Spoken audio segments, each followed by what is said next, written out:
अब मिट्टी से बना हुआ जो प्याला है उसकी तुलना में ये इस्पात से बना हुआ प्याला काफी स्थायी है, लेकिन वास्तव में अविनाशी नहीं है। इसका भी विनाश होता है, जंग लगता है इस्पात को, लेकिन समय बहुत होता है। तीसरी धातु का कप बना हुआ सोने का, अब सोने को जंग नहीं लगता, उसका विनाश नहीं होता। ये एक एग्जाम्पल समझना। ये क्षर पुरुष यानी ब्रह्म ज्योति निरंजन तो मिट्टी से बना हुआ, चीनी वाली मिट्टी जो बोलते हैं सफेद, इससे बना हुआ ये कप मटेरियल, इस मटेरियल से बना हुआ शरीर समझो, और अक्षर पुरुष यानी परब्रह्म का, स्टील का, इस्पात का बना हुआ समझो, यानी इतना स्थायी समझो। और पूर्ण परमात्मा को सोने का शरीर युक्त, सोने का प्याला समझो, अर्थात उसका स्थायी शरीर इतना है। अब यहां कहा है कि ये गीता जी के अध्याय नंबर 15 के मंत्र 16 में तो दो भगवान बताए हैं, क्षर पुरुष और अक्षर पुरुष, और इन दोनों के शरीर भी नाशवान हैं, और इनके अंतर्गत जितने प्राणी हैं उनके भी शरीर नाशवान हैं, ये भी जन्म मृत्यु को प्राप्त होते। आत्मा अमर है, आत्मा तो गधे की भी अमर है, आत्मा तो कुत्ते की भी अमर है, आत्मा मनुष्य की भी अमर है, लेकिन इसके साथ जो संकट, ये झंझट, जो दुख जुड़े हुए हैं, ये अंत पूर्ण परमात्मा के लोक में जाने से ही होगा, सतलोक में जाने से ही होगा। गीता जी अध्याय नंबर 15 के श्लोक 17 में कहा है, उत्तम पुरुष तु अन्य परमात्मा इति उदारते। ओए होए, कितना प्यारा ज्ञान दिया पवित्र गीता जी में कि इन क्षर पुरुष यानी ब्रह्म से, ज्योति निरंजन से, और अक्षर पुरुष अर्थात परब्रह्म से भी उत्तम पुरुष है तु अन्य। वो उत्तम पुरुष यानी सच्चा भगवान, श्रेष्ठ प्रभु तो कोई और है, इन दोनों से भी भिन्न है। परमात्मा इति उदारते। हे पुण्यात्माओं, इन पवित्र सदग्रंथों के एक एक श्लोक में और दो दो हिस्से बने हुए, इनके भी न्यारे न्यारे बहुत ही सुंदर अर्थ बनते हैं।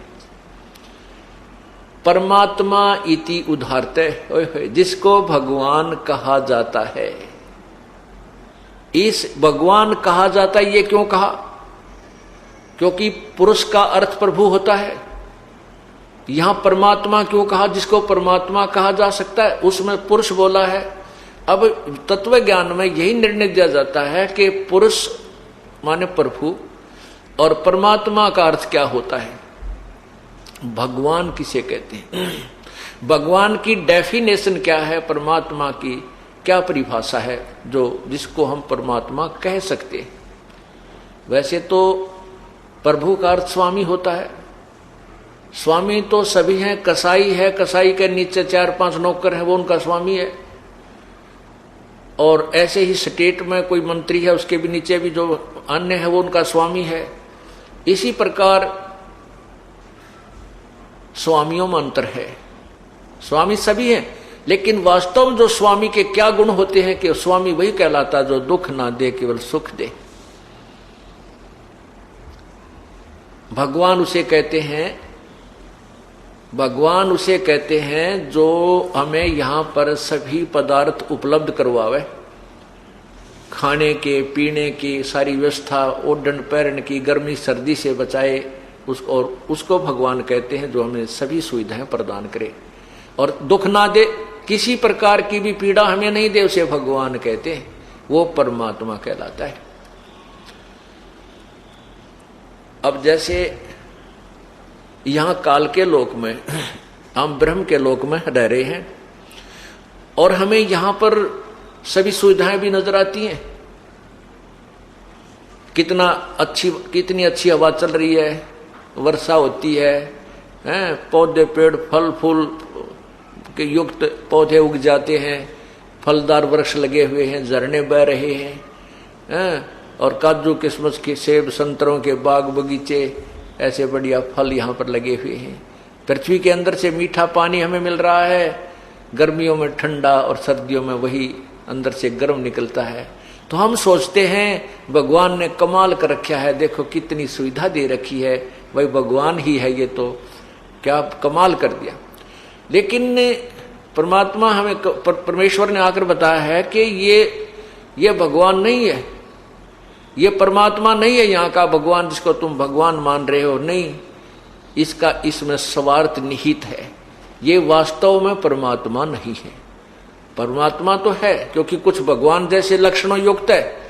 भगवान में मैंने अभी बताया आपको कि भगवान उसे कहते हैं जो केवल सुख दे, सारी सुविधा दे और दुख कति नहीं दे, मृत्यु नहीं करे, किसी का बेटा नहीं मारे, किसी की बेटी नहीं मारे, किसी की माँ नहीं मारे, किसी का बाप नहीं मारे, उसको भगवान कहते। खवावे प्यावे तो बढ़िया मार दे, फिर वो भगवान किसा हुआ, वो काहे का भगवान हुआ। इसीलिए इस पवित्र गीता जी के अध्याय नंबर 15 के मंत्र 17 में कहा है कि वो परमात्मा जिसे भगवान कह सकते हैं वो तो इन दोनों न्यारा है। उत्तम पुरुष है तू अन्य, वो इन दोनों से भी न्यारा परमात्मा इति उदाहरते, उसी को भगवान कह सकते हैं। वास्तव में वो परमात्मा है। कैसे? जैसे कसाई बकरे पालता है और जब वो कसाई आता है उन बकरों के पास, बकरे उसको अपना मालिक मानते हैं, अपना भगवान मानते हैं कि देखो हमारे को कितनी सुविधा दे रखी है हमारे मालिक ने, अच्छा आहार चरने को है, खाने को है, पानी पीने को है, छाया है। आता है जब वो ऐसे हाथ लगाकर देखता है, वो बकरे सोचते हैं ये मालिक हमें प्यार करता है, और वो कसाई देखता है ये कै किलो का हो गया मांस देखता है, और वो बकरे उसको चाटते हैं, प्यार देते हैं, ऐसे पैर फैला कर उसकी गर्दन पर प्यार देने की चेष्टा करते हैं कि ये हमारा मालिक हमें बहुत सुविधा देता है।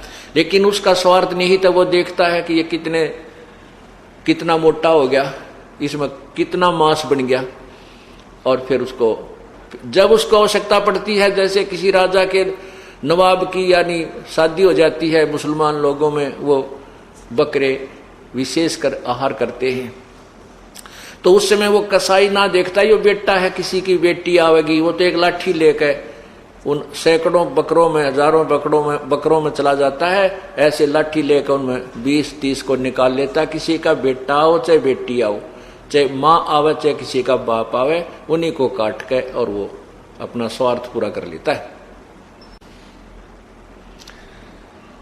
यही दशा यहाँ के भगवान की है। 21 ब्रह्मांड एक कसाई का बाड़ा समझो, और इसने ये 3 पाली छोड़ रखे हैं, रजगुण ब्रह्मा, सतगुण विष्णु, तमगुण शिव जी। ये हमें यहां पर रोके रखे हैं। रजगुण ब्रह्मा की रेंज आपको बताई, उनकी शक्ति से हम संतान उत्पत्ति करते हैं, बाई फोर्स करते हैं। हमारे बस की बात नहीं जीव के, ये कितनी बात बनावे कोई। फिर दूसरी हमारा मोह ममता, आपस में प्यार, एक दूसरे बेटा में बेटिया में इतना जबरदस्त है कि जीव के बस का नहीं है। चाहे कितनी बात बना ले कि मैं बैराग ले लिया, जंगल में चला गया, घर त्याग दिया, बालक भी त्याग दिए, नहीं, जीव के बस का नहीं है। कभी ना कभी फेर हुआ समस्या पैदा हो ही जाती है। कितना प्रबल है ये।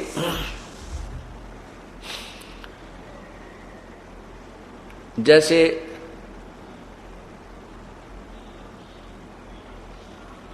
एक व्यक्ति घर त्याग कर चला गया,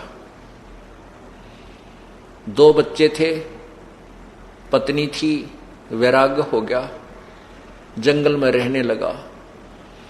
उनके गुरुदेव ने जहां से उसने उपदेश दिया, वो भी से गुरुजी थे, उनको पता था कि कदे ये चेला वापस ना भाग जा, तेरी सेवा ना करे बुढ़ापे में। इसलिए वो क्या करते थे कि उस व्यक्ति को अपने चेला बना करके कान कून पाड़ के जो भी व्यवस्था करते थे, तो उसको एक स्थान पर फिक्स रखा कर दे कि इस डेरे तो बाहर ना चला जा, कहीं ये फिर वापस घर की याद ना आ जाए इसको।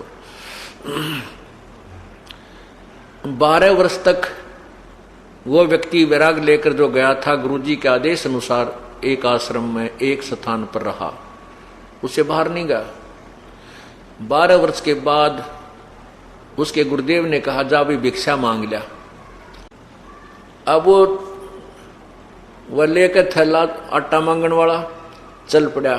एक घर में जाकर उसने कहा माई भिक्षा देना, तो वो बहन भिक्षा लेकर आटा लेकर बाहर आई।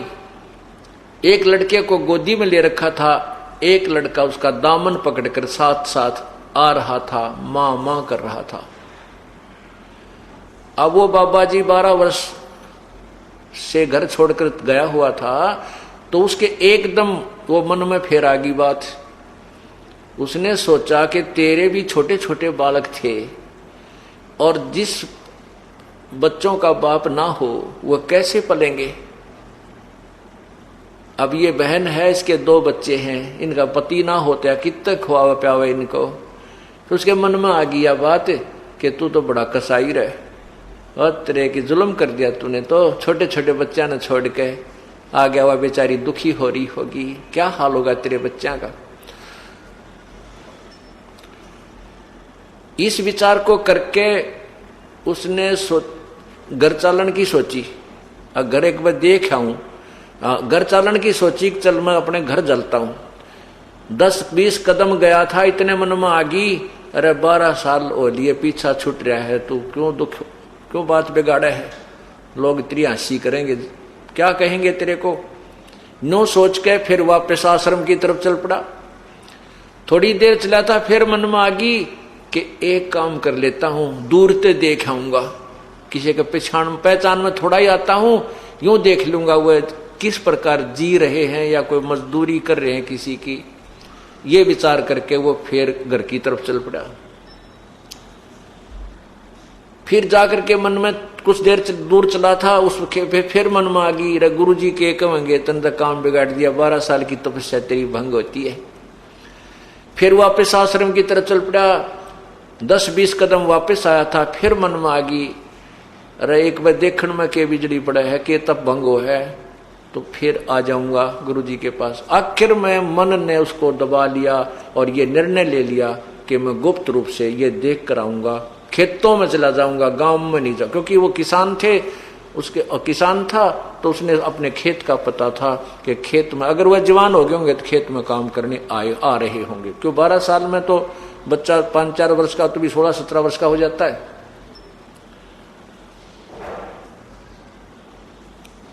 कहने का भाव ये है कि वो बाबा जी दाढ़ी बढ़ा रखी, केस के सिर के केस बड़े बड़े, एक बाबा के रूप में वो अपने खेतों की तरफ चल पड़ा।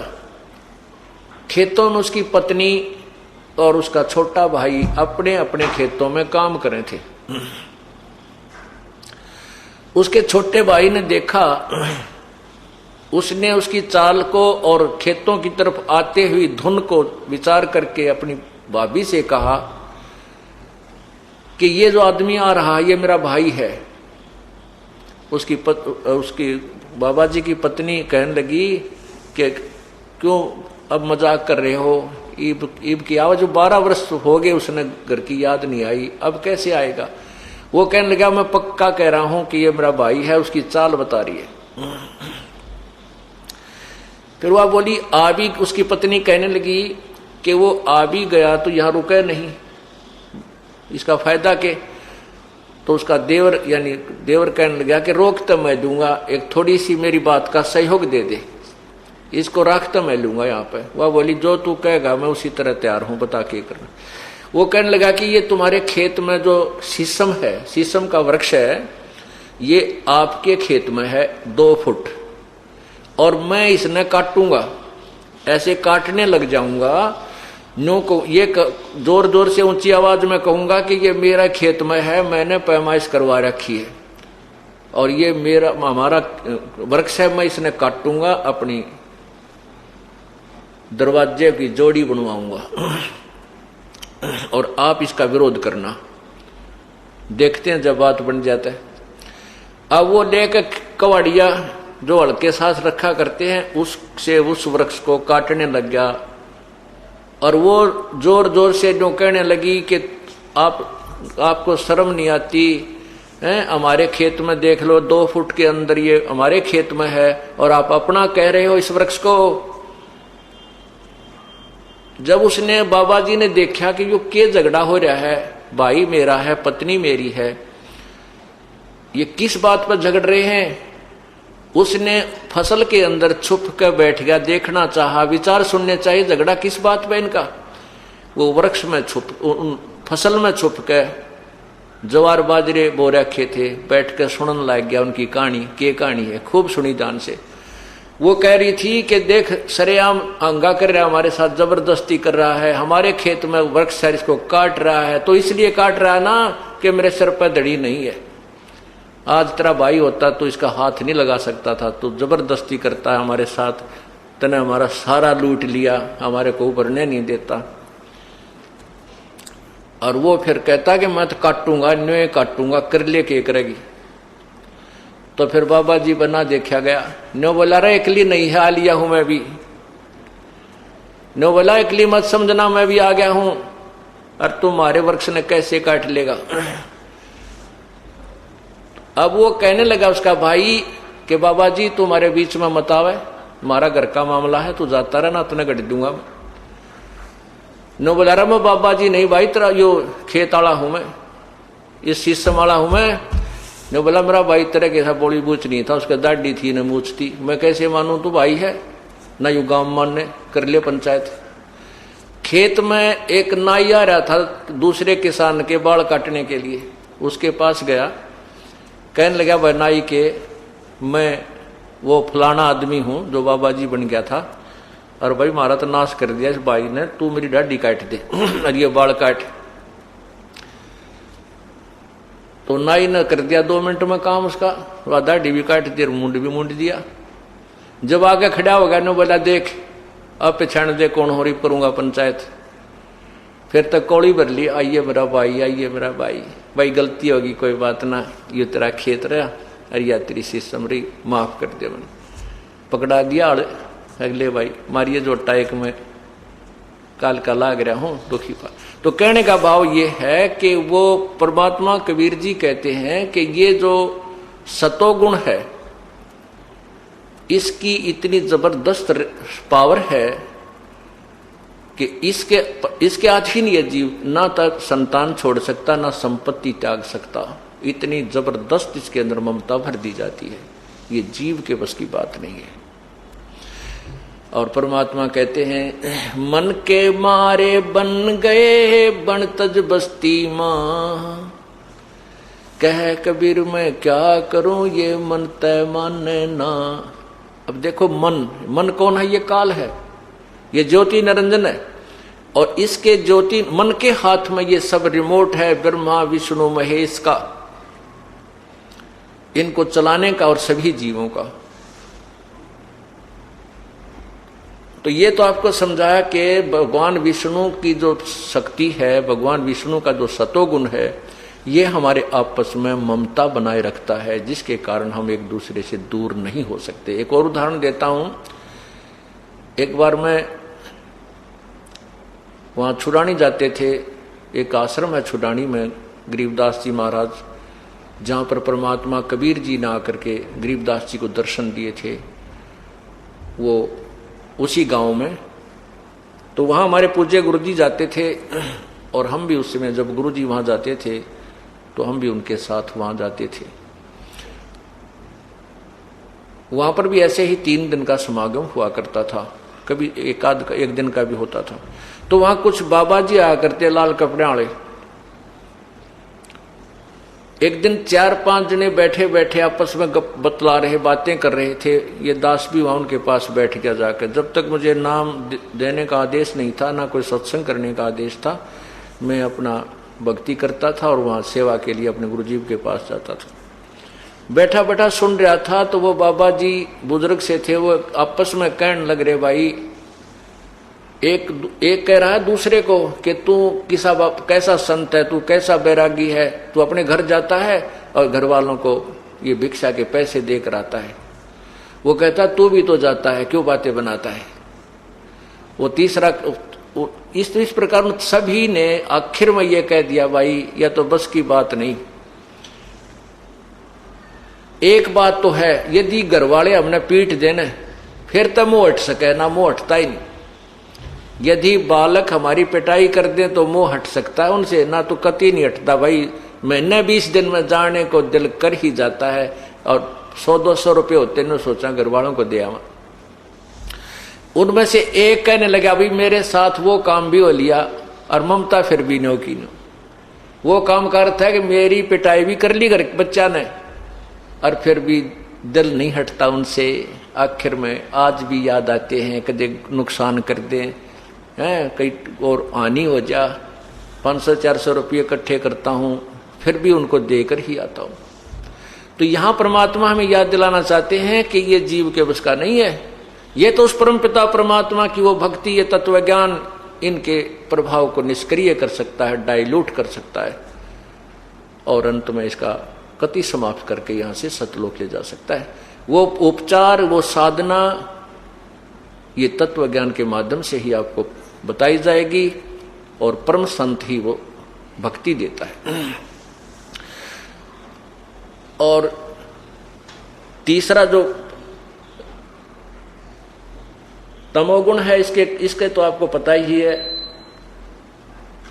जरा सी कवासुनी होती है, भाई न भाई मार देता है, आपस में रिश्तेदारियों की गोलियां चल जाती हैं, और अंत में कोई किसी ना किसी कारण से ये जीव का अंत हो जाता है। यानी क्रोध इतना जबरदस्त हो जाता है कि जीव उसमें नहीं देखता ये तेरा भाई है, तेरा बाप है, तेरी माँ है।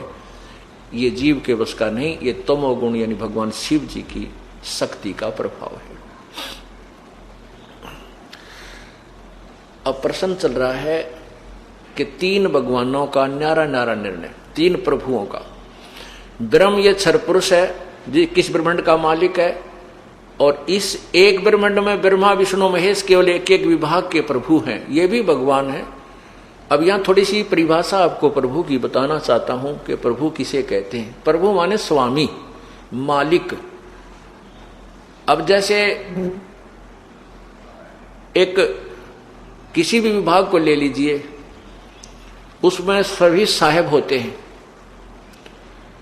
जैसे हौलदार साहब पुलिस विभाग को ले लेते हैं, थानेदार साहब, डीएसपी साहब, एसपी साहब, और फिर आईजी साहब, फिर डीजी साहब, और इनसे ऊपर फिर गृह मंत्री साहब, फिर मुख्यमंत्री साहब, फिर प्रधानमंत्री साहब।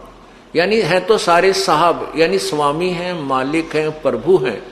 लेकिन प्रत्येक साहब की, प्रत्येक भगवान की अपनी अपनी न्यारी न्यारी शक्तियां हैं।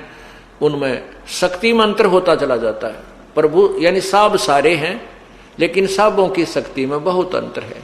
इसी प्रकार 3 लोक के साहब यानी 3 लोक के भगवान, एक एक विभागीय मंत्री, ये मंत्री साहब। रजगुण ब्रह्मा भी भगवान, सतगुण विष्णु भी राम, और तमगुण शिव जी भी राम कहो, इसको अल्लाह कहो, खुदा कहो, गॉड कहो, रब कहो, ये भी स्वामी हैं। लेकिन ये इतनी ही पावर के, इतने क्षेत्र के स्वामी हैं। और इनके पिताजी 21 ब्रह्मांड के राम यानी स्वामी, प्रभु, मालिक, परब्रह्म, 7 संख ब्रह्मांड का स्वामी प्रभु राम साहब है। और पूर्ण परमात्मा, पूर्ण ब्रह्म, परम अक्षर ब्रह्म, ये असंख्य ब्रह्मांडों का यानी कुल का मालिक है, सब का मालिक है। ये भी साहब है। यानी राम तो सारे हैं, राम तो ब्रह्मा जी भी है, राम विष्णु जी भी है, राम शिव जी भी है, और राम ज्योति निरंजन भी है, यानी ब्रह्म भी है, और राम परब्रह्म भी है, और राम पूर्ण ब्रह्म भी है। राम की परिभाषा, प्रभु की परिभाषा ये है। राम सभी कहलाते हैं, प्रभु सभी कहलाते हैं, लेकिन प्रभुओं की शक्ति में दिन रात का अंतर है। इसलिए हम इस स्टेटमेंट से, इस व्याख्या से आपको पता चल गया होगा कि ये दास ना ब्रह्मा को बुरा बताता है, ना विष्णु को बुरा बताता है, ना शिव को बुरा बताता है। लेकिन ब्रह्मा को ब्रह्मा बताता हूँ, विष्णु को विष्णु बताता हूँ, शिव को शिव बताता हूँ, ये इनकी सतिथि बताता हूँ। जैसे मंत्री को मंत्री बताता हूँ, मुख्यमंत्री को मुख्यमंत्री बताता हूँ, प्रधानमंत्री को प्रधानमंत्री बताता हूँ। आपको और हमको पहले क्या ज्ञान था कि हमारे को एक राज्य के मंत्री को प्रधानमंत्री फिट कर रखा था कि प्रधानमंत्री सिद्ध कर रखा था। वो हमारी छोरी उस एक राज्य के मंत्री को प्रधानमंत्री मानकर हम इस पर पूर्ण आश्रित थे। ब्रह्मा विष्णु महेश को हम पूर्ण परमात्मा मानते थे। ये हमारे ज्ञान की कमी थी। और भगवान इतने ही हैं जितने आज थे, पहले भी इतनी शक्ति युक्त हैं। आज हम किसी को कहते हैं ना प्रारंभ में कि भाई ब्रह्मा विष्णु महेश से ऊपर और पावर है, कोई मानने को तैयार नहीं। क्योंकि हमारे अंदर इनकी महिमा इतनी गर कर चुकी है कि हम इन तो ऊपर किसी ने मानते नहीं शक्तिशाली।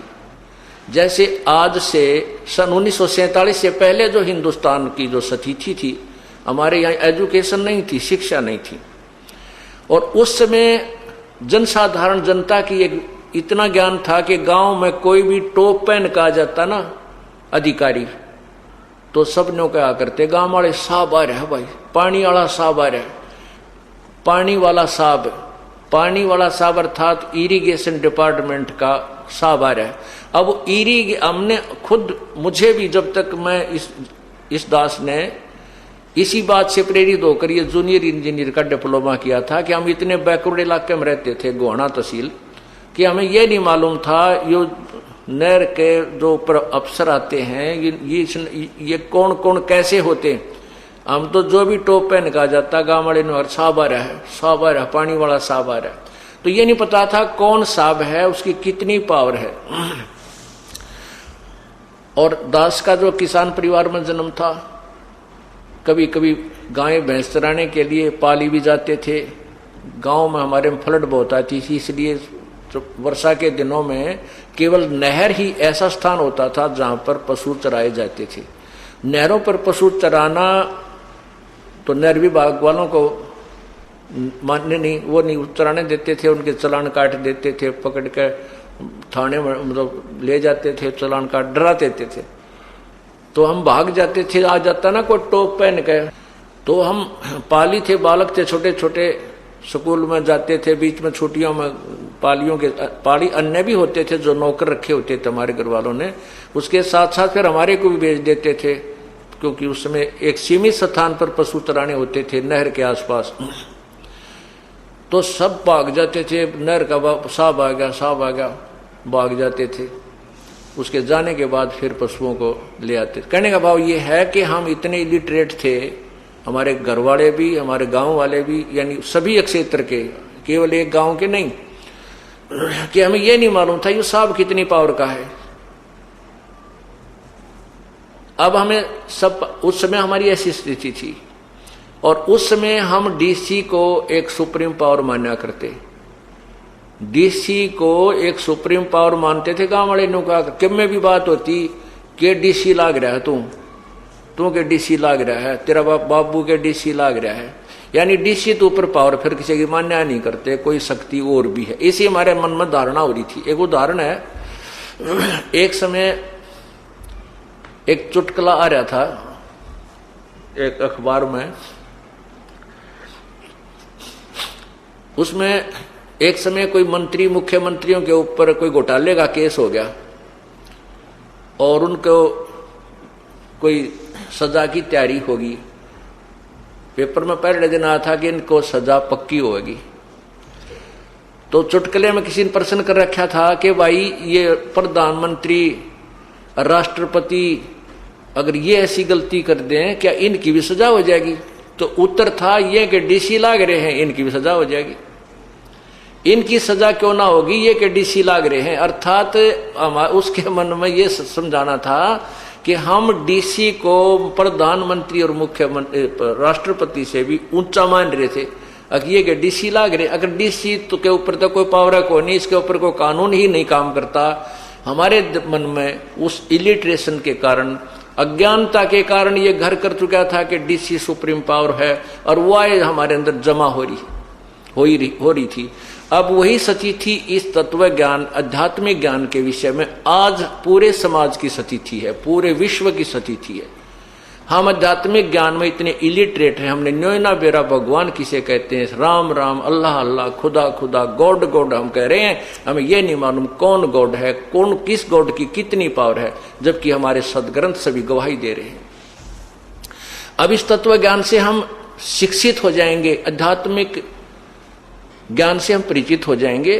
फिर आज हमारे को एसपी की पावर का पता है, आज हमारे को जेई की पावर का पता है, एसडीओ की पावर का पता है, एक्शन की पावर का पता है, ये कितना साब है, और एससी की पावर का पता है, चीफ इंजीनियर की पावर का पता है, मंत्री की पावर का पता है, मुख्यमंत्री की पावर का पता है, और प्रधानमंत्री राष्ट्रपति की पावर का हम पता है, क्योंकि हम शिक्षित हो गए। हमें ज्ञान हो गया, लेकिन ये नहीं है कि ये जेई रिजेक्टेड है या एसडीओ कुछ भी कोई ना, नहीं, अपने अपने स्थान पर सबकी पावर है और सबसे हमें कार्य जब लेना होगा, हम प्रजा हैं तो विनम्र भाव से, अधीन्य से और शिष्टाचार से हमने इनसे अपना सारा काम लेना होता है। इसी प्रकार ब्रह्मा विष्णु महेश एक अंग हैं, अधिकारी हैं, हम इनसे बाहर नहीं हो सकते, लेकिन हम इनको सुप्रीम पावर मानकर स्थित थे, ये हमारे ज्ञान की कमी थी। हम उस ज्ञान को उठा रहे हैं, आपको निर्णायक ज्ञान दे रहे हैं, ये भगवान इतने हैं, इतना लाभ ये जरूर देंगे और वो लाभ इन्हीं से मिलेगा और दे भी नहीं सकते। इस प्रकार हमने पूर्ण परमात्मा की शरण में जाने का क्यों संकेत दिया जाता है कि पूर्ण परमात्मा और इन भगवानों में ब्रह्मा विष्णु महेश ब्रह्म पर ब्रह्म इतना अंतर है कि ये केवल किए कर्म का फल दे सकते हैं। ब्रह्मा विष्णु महेश आपको वही देंगे जो आपके प्रारब्ध में निर्धारित है, और इसमें कोई बाधा करता है, आपको प्रारब्ध देने में कोई बाधा करता है, कोई प्रेत पितर छोटा मोटा, तो उससे ये आपको उस कर्म को जो आपका संस्कार वश है वो देंगे, दिला देंगे। जैसे कंस, केसी, चाणूर आदि जो प्रारब्ध में बाधा कर रहे थे, भगवान कृष्ण को तंग करना चाहते थे, तो उनको उन्होंने समाप्त कर दिया। लेकिन समय आने पर भगवान श्री कृष्ण भी स्वयं अपनी जान नहीं बचा सके, एक शिकारी ने उनके पैर में तीर मार दिया और वो भी मृत्यु को प्राप्त हुई। वो प्रारब्ध में जो किए कर्म के अनुसार उन्हें भोगना पड़ा। तो ये भगवान अपने किए हुए प्रारब्ध जो कर्म है उसको घटा बढ़ा नहीं सकते, उतना ही दे सकते जितना आपके भाग्य में है। जैसे फॉर एग्जाम्पल एक, क्योंकि प्रारंभ में जब ये ज्ञान कोई सुनता है तो एकदम स्ट्राइक करता है उसका दिमाग, तो वो कहता है कि क्या ब्रह्मा विष्णु में इसमें शक्ति को ना, ये भी तो भगवान विष्णु भी तो पावरफुल हैं, शक्तिशाली हैं, उन्होंने मोरध्वज के बेटे ताम्रध्वज को आरे से चिरवा कर जीवित कर दिया, उन्होंने उसका जीवन दान दे दिया। आप कैसे कहते हो कि भगवान श्री कृष्ण यानी विष्णु हमारे संस्कार को टाल नहीं सकते, मुर्दे को जीवित कर दिया। देखो जितनी जिसमें पावर है उतनी है, ये कभी आपने नकारा नहीं किया। जैसे भगवान श्री कृष्ण अर्थात विष्णु जी ने राजा मोरध्वज के पुत्र ताम्रध्वज को आरे से चिरवा कर जीवित कर दिया, लेकिन अपने सगे भाणजे सुभद्रा पुत्र अभिमन्यु को भगवान श्री कृष्ण जीवित नहीं कर सके, जबकि पांडवों का कुल नाश हो रहा था और कोई संतान भी नहीं थी। ऐसा क्यों? क्योंकि ताम्रध्वज जो मोरध्वज का पुत्र था उसका जीवन शेष था, उसके श्वास शेष थे। इस शरीर को काट के दोबारा जोड़ देना इन भगवानों के बाएं हाथ का खेल है, लेकिन ये आयु नहीं बढ़ा सकते, ये प्रारब्ध में परिवर्तन नहीं कर सकते। अभिमन्यु का श्वास नहीं थे, अभिमन्यु का जीवन उतना ही था, उसके प्रारब्ध में उस चक्र व्यूह में मरना ही था, इसलिए श्री कृष्ण जी उसको जीवित नहीं कर सके। अब आपको पूर्ण परमात्मा के विषय में बताऊंगा। इस 5 दिन के सत्संग में यही निर्णय दिया जाएगा कि ये भगवान कितनी राहत दे सकते हैं और पूर्ण परमात्मा कितनी राहत दे सकता है। पूर्ण परमात्मा यानी परम अक्षर ब्रह्म, वो हमारे संस्कार में भी यदि हमारा जीवन शेष नहीं है तो भी वो हमारी आयु को बढ़ा सकते हैं। एक नहीं कई दर्जनों प्रमाण आपके समक्ष रखे जाएंगे, जो पहले परमात्मा स्वयं आए थे उस समय जो उन्होंने किया था, और अब वर्तमान में वही शक्ति वही पावर आज काम कर रही है इस दास के माध्यम से। वर्तमान के कितने भक्तों को जीवन दान दिया, एक्सटेंशन ऑफ लाइफ की उस पूर्ण परमात्मा परम अक्षर ब्रह्म ने, वो भी आपको ज्ञान बताया जाएगा, आपके समक्ष उदाहरण रखे जाएंगे।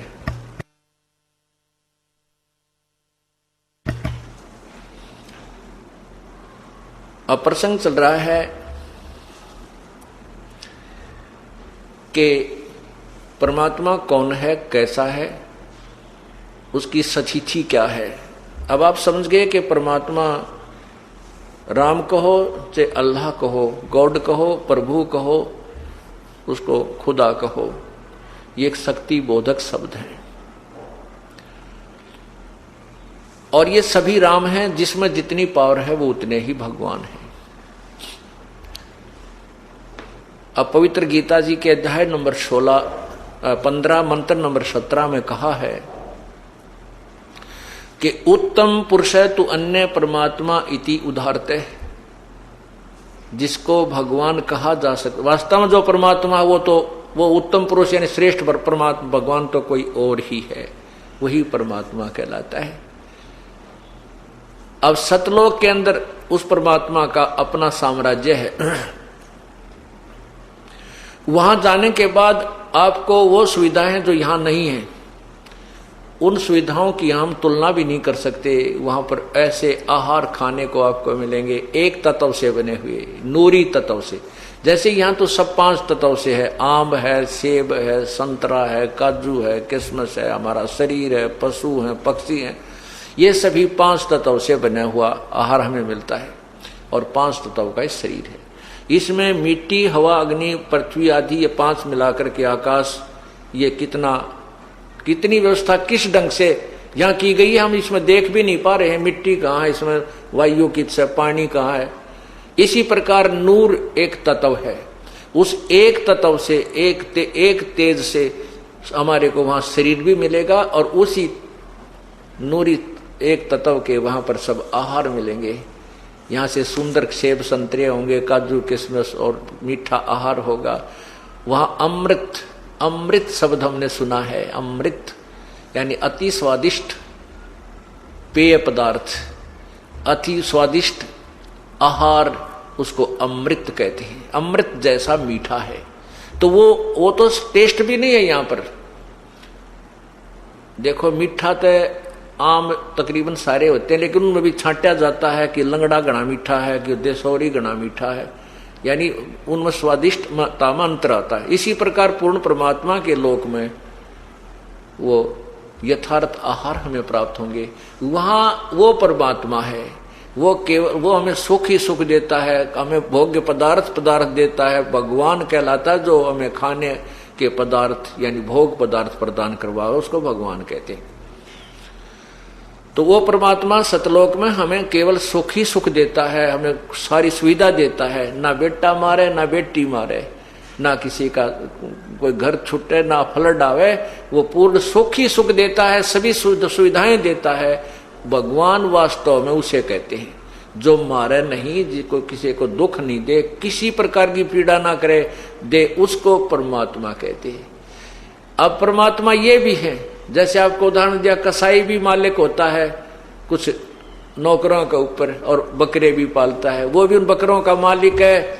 लेकिन वो मालिक वास्तव मालिक नहीं है, मालिक वाले गुण नहीं है उसमें, प्रभु वाले गुण, परमात्मा वाले गुण नहीं हो तो स्वार्थ वश फिर नहीं देखता, उसमें रहम नहीं है। और सतलोक में सतपुरुष जो है वो वास्तव में परमात्मा है, उसमें दया ही दया है, वो दुख नहीं देता। इसलिए कहा कि वो उसको परमात्मा इति उदाहरते, उसको बस एक वो है भगवान परमात्मा कहा जाता है। यह त्रिलोक में जो तीनों लोकों में अविश्य प्रवेश करके विभर्ती सबका पालन पोषण करता है। यह लोक त्र में तीनों लोकों में विभर्ती प्रवेश करके और सबका पालन पोषण करता है।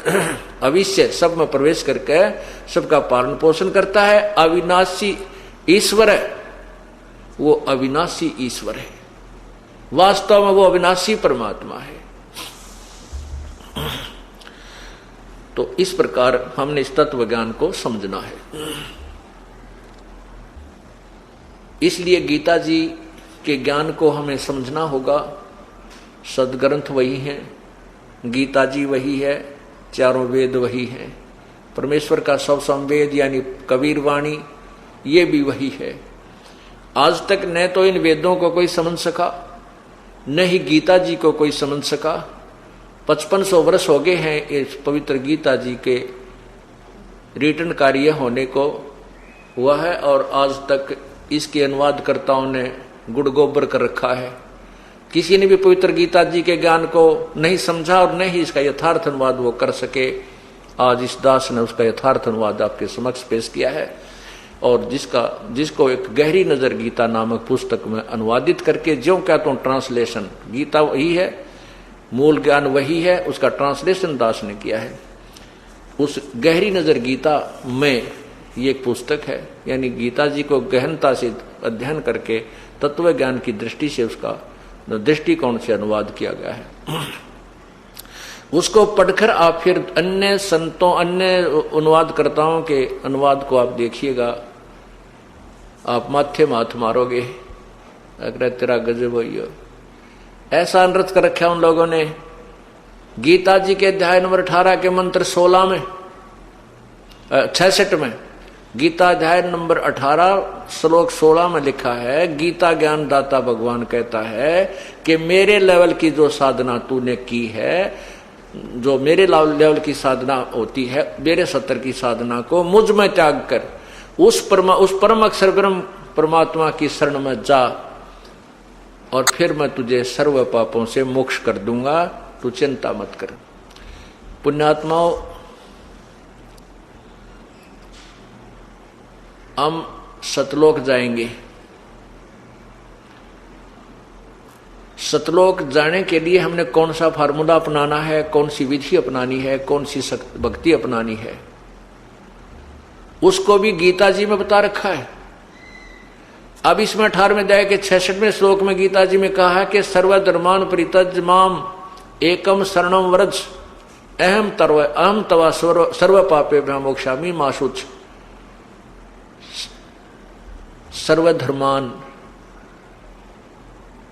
सर्वधर्मान परित्यज, मेरे लेवल की सभी धार्मिक पूजाओं को मुझ में त्याग कर, मेरे को देकर, एकम शरणम व्रज। एकम माने जिसके बराबर दूसरा ना हो, अद्वितीय परमात्मा, उसकी तुलना में कोई नहीं है, परम अक्षर ब्रह्म। जैसे गीता जी के अध्याय नंबर 8 के मंत्र 3 में खुद गीता ज्ञानदाता प्रभु कह रहा है कि वो परम अक्षर ब्रह्म है, और 8वें अध्याय के ही 8, 9, 10 श्लोक में कहा है कि उस परमात्मा की भक्ति करता हुआ जो अंत समय में शरीर छोड़कर जाता है तो उसी को प्राप्त हो जाता, उस देव परम पुरुष को प्रकाश होता, जो प्राप्त होता है, जो सूर्य की तरह तेजो में है। 8वें अध्याय के 7वें और 5वें श्लोक में अपने बारे में कह रहा है कि मेरी साधना करता है वो मुझे प्राप्त होता है। 8वें अध्याय के 13वें श्लोक में लिखा है कि मेरा एक ओम नाम है, मेरा एक ओम नाम, ओम अक्षर है मुझ ब्रह्म का, उसको जो अंतिम सांस तक जाप करता छोड़ के जाता है, शरीर त्याग कर जाता है, तो अंत समय में मुझे प्राप्त होता है। उस परमात्मा की शरण में जाने के लिए क्या संकेत किया कि तत्वदर्शी संतों की खोज करो, फिर वो तत्वदर्शी संत तुम्हें जो ज्ञान बताएं उस विधि से साधना कीजिए, फिर उस परम पिता परमात्मा को प्राप्त हो जाओगे। उसके लिए फिर क्या बता संकेत दिया गीता जी में, गीता ज्ञानदाता ने 17वें अध्याय के 23वें श्लोक में क्या लिखा है कि ओम तत्सत, ओम तत्सत, ओम तत्सत, ये एक मंत्र है ब्रह्मणे। ओम तत्सत ये त्रिविध समर्थ है, ब्रह्मण है त्रिविध समर्थ है, उस पूर्ण परमात्मा, ब्रह्मण माने पूर्ण परमात्मा, जो गीता जी ज्ञानदाता से अलग कोई प्रभु है, परम अक्षर ब्रह्म। उस परम अक्षर ब्रह्म की भक्ति के लिए 3 मंत्र का जाप है, ओम तत्सत। ओम तो अपना बता दिया 8वें अध्याय के 13वें श्लोक में कि मेरा मुझ ब्रह्म का तो केवल एक ओम मंत्र है, जो गीता ज्ञानदाता कह रहा है, उसका अंतिम सांस तक जाप करेगा तो मुझे प्राप्त होगा। उस परमात्मा के पाने का ये 3 मंत्र का जाप है, ओम तत्सत। ओम ब्रह्म का है और तत् ये परब्रह्म का, तत् सांकेतिक है, ये तत् नहीं, सत पूर्ण ब्रह्म का है, परम अक्षर ब्रह्म का। ये तत् और सत गीता जी में गुप्त रखे, सांकेतिक है, ये गीता ज्ञानदाता को पता नहीं। इसके लिए तो कहा कि उस तत्वदर्शी संत की खोज कर वो बताओगा तीनों मंत्रों के गुप्त रहस्य को। फिर जैसे वो उसकी उस 3 मंत्र का जाप है, और उसकी मंत्र की जाप की विधि भी 3 प्रकार की है। ओम तत्सत इति ब्रह्मणे तिरवद समर्थ है। ओम तत्सत जो है ये 3 मंत्र का जाप है और ये पूर्ण परमात्मा का इसकी 3 प्रकार की विधि सिमरण करने की है। जैसे ये दास आपको बताता है सतनाम में 2 मंत्र होते हैं, एक ओम होता है, एक तत्गुप्त है। उस 2 अक्षर के मंत्र से एक सतनाम बनता है। ये कई पंथ हमने देखे हैं, वो कहते हैं सतनाम सतनाम ऐसे जाप कर लो, 5 नाम देते हैं, उन 5 नामों में एक सतनाम भी दे रखा है, सतनाम सतनाम करने का।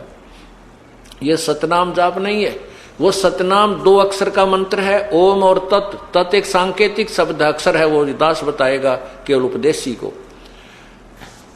तो उस 2 अक्षर के मंत्र को सतनाम कहते हैं। और तीसरा मंत्र और है, वो सार नाम कहलाता है, वो पूर्ण परमात्मा की प्राप्ति का है।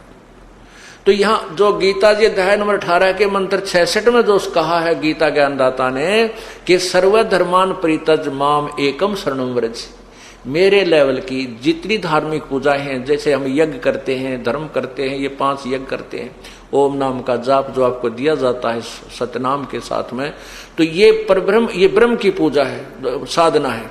तो इस साधना करके हमने सतलोक जाना है। इसका जो हमारे ऊपर कर्जा है ब्रह्म का, इसके लोक में हम रह रहे हैं, इसको, इसकी पूजा, ये ओम नाम का जाप और ये यज्ञ धर्म इसी को दे देंगे। ये हम क्या करते रहे अभी तक, जो भी ओम नाम का जाप हमने किया, ये गवन किया, उस स्वर्ग में महास्वर्ग में खा के खर्च करके उस होटल में अपनी पूंजी समाप्त करके फिर 84 लाख यूनियां आ जाते, हम कंगाल के कंगाल रह गए और ये हमें बाहर नहीं जाने देता। अभी इसने विधि बता दी है, जैसे ने उस परमात्मा की शरण में जाना है तो मेरे लेवल की जो पूजा वह करनी पड़ेगी साधना, और मेरे को छोड़ जाना। फिर मैं तुझे गधे कुत्ते सुअर नरक में नहीं डालूंगा, मैं तुझे इन जो पाप तेरे ऊपर बने हुए इनसे मोक्ष कर दूंगा, मेरा कर्जा दे दे, मैं तुझे बंधन मुक्त कर दूंगा, वैसे नहीं करूंगा। मेरे लेवल की जो पूजा है, सर्वधर्मान परित्यज माम, मेरे लेवल की सब पूजाएं मुझे देकर एकम शरणम व्रज, एकम जिसके बराबर दूसरा ना हो, अद्वितीय परमात्मा की शरण में व्रज माने जा। गीता ज्ञान दाता तो कह रहा है कि उसकी शरण में जा, और गीता जी के अनुवादकर्ताओं ने व्रज का अर्थ कर दिया आजा, मेरे पूजाओं को मेरे में छोड़कर मेरी शरण में आजा। अरे भले आदमी, अर्जुन उसकी शरण में पहले था ना ही, बाण आण की कसर रहेगी। वो तो खुद कहता मैं तेरी शरण हूं, मैं तेरा शिष्य हूं, तो मुझे जो से कहेगा नहीं कर लूंगा, मुझे यथार्थ ज्ञान दे दे। अब इन गीता ज्ञानदाताओं ने कति गलत अनुवाद कर रखा है, गीता ज्ञान अनुवाद करने वालों ने कति गलत अनुवाद कर रखा है, वर्ज का अर्थ और आना लिख रखा है, जबकि जाना होता। गो अंग्रेजी वर्ड है गो, उसका अर्थ जाना होता है, और गो का अर्थ कोई आना करता है वो मूर्ख है, वो परिचित नहीं है उस शब्द के अर्थ से। और ऐसे अनुवाद हमारे गीता जी के अनुवाद करता थे, ऐसे अनुवाद किए हैं, वर्ज माने जाना, यानी गो माने जाना का अर्थ आना कर रखा है। अरे थारे बलाओ थरा, और बड़े आचार्य यार मैं ऋषि पता नहीं के पदवी पाएगे, क्यों? अंधा में अंधे हाथ पकड़ रहे थे, अंधे की बागई अंधे ने मारे कौन बतासी। तो वर्ज माने जाना होता है। आप उठाकर देख लीजिए गीता जी के आज तक के जितने अनुवाद करता है सबने आना किया हुआ है। तो फिर ये कहता है कि जब तू मेरे जो ओम नाम का जाप और ये साधना मुझे दे देगा, मेरा धन मेरा, तो फिर मैं तुझे सर्व पापे भा मोक्षामि मां शुच, मैं तुझे सब पापों से मुक्त कर दूंगा, तू चिंता मत करे। तो पुण्यात्मा, इस प्रकार हमने इस तत्व ज्ञान को समझना है। और ये तत्व ज्ञान कैसा बताया है? और ज्ञान सब ज्ञानड़ी, कबीर ज्ञान सो ज्ञान, जैसे गोला तोब का इब करता चले मैदान। ये तत्व ज्ञान एक बार इस जनसाधारण बुद्धिमान लोगों के पास पहुंच गया, पूरे विश्व में जय जयकार हो जाएगी कबीर परमात्मा की, क्योंकि हम सब एक पिता की संतान हैं। ना कोई हिंदू अलग है, ना कोई मुसलमान न्यारा है, ना कोई सिख भिन्न है, ना कोई ईसाई अलग है। हम एक पिता की संतान हैं। हम धर्म के कारण ही बढ़ते चले गए, क्योंकि आत्मा को परमात्मा की चाह है, और जिसने भी कोई ज्ञान देना चाहा है, जिससे कुछ हमें राहत मिलनी प्रारंभ हुई, हम उसी संत के पीछे लग गए। उसी के अनुयायियों को फिर अलग से नाम रख दिया गया। किसी के अनुयायियों को मुसलमान कहने लगे, किसी के अनुयायियों को ईसाई कहने लगे, जैसे किसी के अनुयायियों को और दूसरा नाम दे दिया, हिंदू कहने लगे, सिख कहने लगे। हम एक ही वर्ग के व्यक्ति थे और हम ही में से उस संत के साथ लग गए, उनको अलग कहने लगे। जैसे अब कुछ एक को कहते हैं ये राधा स्वामी वाले हैं, ये धन धन सतगुरु वाले हैं। वो हैं कौन? वो अपने भाई बहन हैं, अपने रिश्तेदार हैं, अपने हिंदू समाज या सिख समाज से उसमें गए हुए हैं। कुछ दिनों में ये धन धन सतगुरु न्यारा मजहब बन जाएगा, राधा स्वामी न्यारा धर्म बन जाएगा। वो आदमी एक हैं, आत्मा वही है, एक ही पिता की है। इसी प्रकार मुसलमान भी वही बने जो हमारी एक ही जनता थी, उसमें से हिंदुओं से ईसाई बन गए, ईसाइयों से फिर मुसलमान अलग और धर्म बन गया। इस प्रकार हिंदुओं से ही फिर आगे सिख बन गए। आप पूर्ण इतिहास उठाकर देखो पुराने अपना, ये सभी हम एक हिंदू थे। हिंदुओं में से जैसे गुरु नानक देव जी ने आकर के परमात्मा ने आकर के गुरु नानक देव जी को अपना सौधाम दिखाया, कबीर जी ने। उसके बाद नानक जी हिंदू साधना करते थे, हिंदू थे, गीता जी का पाठ करते थे, ब्रजलाल पांडे से गीता पढ़ा करते थे, लेकिन ब्रजलाल पांडे ने गीता उल्टी पढ़ा रखी थी। तब परमात्मा ने आकर कबीर जी ने श्री नानक जी को यही सीधा ज्ञान पढ़ा गीता जी का, जो दास पढ़ा रहा है, तो उस पुण्यात्मा गया, बात समझ में आ गई। तो उन्होंने फिर उस गीता जी में तो 5 श्लोक सेलेक्ट कर लिए। गुरु नानक देव जी ने गीता जी के 5 श्लोक सिलेक्ट कर लिए, चुन लिए, उसको 7 श्लोक, उसको शपथ श्लोक की गीता कहने लगे। और इन 7 श्लोकों का उत्तर प्रश्न, 7 श्लोकों का उत्तर वो उन पांडवों से पूछने लगे जो विद्वान कहलाते थे, मंडलेश्वर, महामंडलेश्वर। वो 7 श्लोक कौन कौन से थे? वो तत्ब्रह्म कौन है, गीता जी का ज्ञान किसने दिया है, इस तरह ये 7 श्लोक इसमें छांट लिए कि वो 15वें अध्याय के 17वें श्लोक में वो परमात्मा कौन है जो सबसे उत्तम है, जो गीता ज्ञानदाता से भी अलग है। तो इन बातों का उत्तर, गुरु नानक देव जी के प्रश्नों का उत्तर उन पंडितों के पास नहीं था, पंडितों के पास नहीं था। तो उसके बाद यथार्थ ज्ञान को समझकर कुछ अनुयायी हो गए इन हिंदुओं में से ही श्री नानक साहिब के। आगे चल के उन्हीं के फिर वंशज बढ़ के अलग से एक समुदाय बन गया। समुदाय का नाम एक धर्म धर दिया। धर्म वही है जिसमें धार्मिकता हो, चाहे उसको हम हिंदू कहें, उस समुदाय का नाम चाहे हिंदू रख लें, चाहे मुसलमान रख लें, चाहे ईसाई रखें, चाहे सिख रखें, उनमें गुण ये होने चाहिए जो चोरी नहीं करे, ठगी नहीं करे, शराब मांस तम्बाकू नहीं छुए, ना पीवे, ना प्यावे, ना कोई बुराई करे, ना वो कोई हत्या हिंसा करे, और भक्ति शास्त्र का अनुसार करे, तो वो धार्मिक व्यक्ति है। फिर उस समुदाय का नाम आप कुछ भी रख सकते हैं, वही मान्य होगा, लेकिन उनके कर्म बढ़िया होने चाहिए। तो कहने का भाव ये है हमारा कि उस परमात्मा ने ये जो हम जो साधना करते थे, उस साधना के आधार पर हम डिवाइड हो गए। पूर्ण परमात्मा ने आकर के हमें इस तत्व ज्ञान से परिचित कराया, और ये निर्णायक ज्ञान हमारे को उसी परमेश्वर ने बताया। अब प्रसंग चल रहा है कि वो परमात्मा कौन है, कैसा है, कहां रहता है, और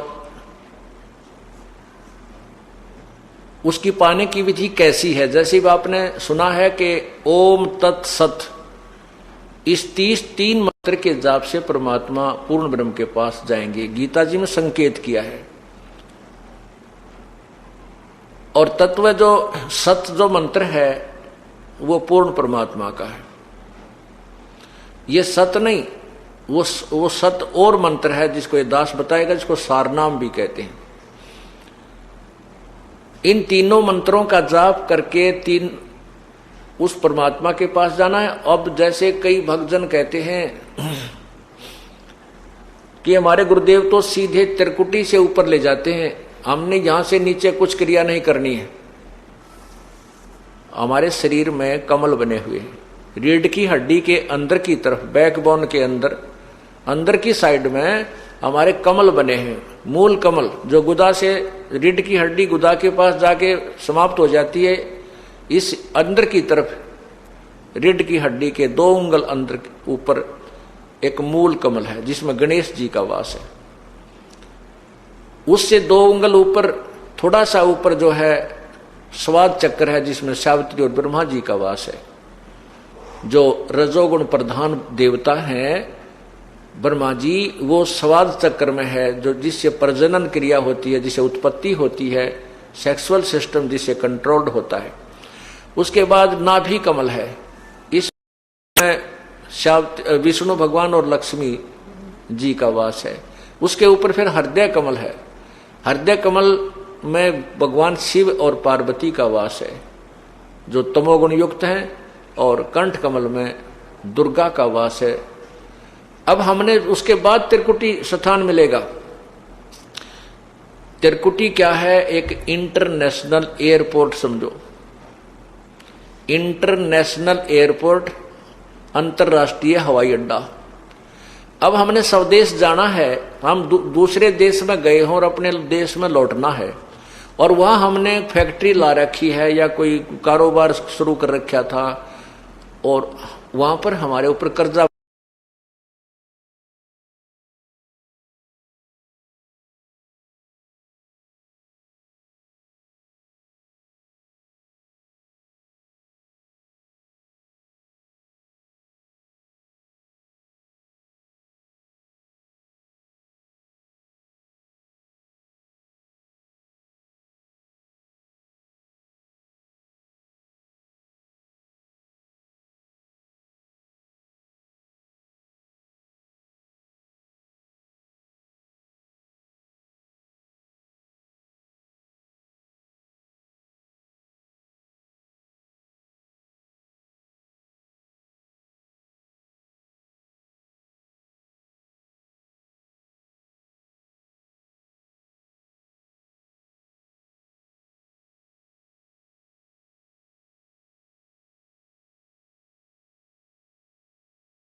बन गया, जिसके कारण हमारी सब सुविधाएं छीन ली गई। बिजली का बिल नहीं भरा तो बिजली का कनेक्शन कट गया, टेलीफोन का बिल नहीं भरा तो टेलीफोन का कनेक्शन कट गया, और भी कोई सुविधा में प्राप्ति, पानी का बिल नहीं भरा तो पानी का कनेक्शन कट गया। इस प्रकार हम वहां कति हताश होकर, दुखी होकर मजदूर लगे, और वहां पर कोई अपना देसी भाई मिल जा